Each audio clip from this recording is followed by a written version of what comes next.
Good morning. Today's story comes from The Athletic, and the headline says it all. The WNBA All-Stars met Obama and found the good vibes that have been missing. It was a Friday morning in Chicago, overcast skies dulling the Lake Michigan horizon, scaffolding hiding the Statue of the Republic, and the article jokes that the commissioner was probably being blamed for the cloud cover while a congressman 7 states away ginned up an investigation into the league's handling of the weather. That sets the tone for what has been an exhausting run in the WNBA's 30th anniversary season.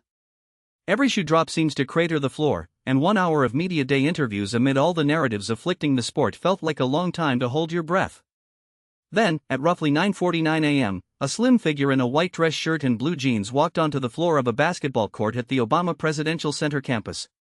Here was Barack Obama, in lieu of drama, a surprise visit that in retrospect was telegraphed by hosting all-star practices on his center's grounds.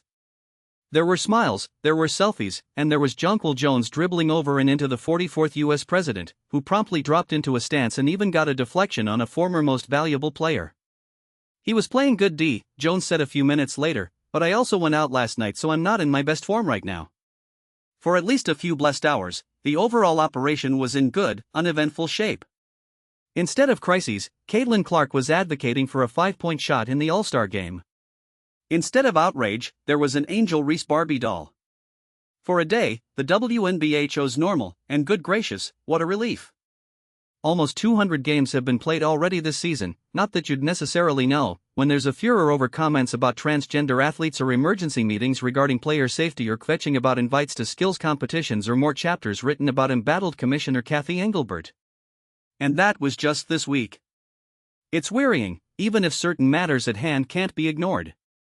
There is a way to experience this basketball organization without trivializing some very serious problems it has to solve. At long last, everyone found it Friday. Ordinary one for a few hours at least. In one single space, these things occurred. Nneka Ogwumike, the president of the WNBA Players Association, eloquently reiterated the need to be proactive on issues like player harassment and stop attributing it to growing pains. "After a while, if you're still experiencing those symptoms," she said, "you have to do something to alleviate that type of pain."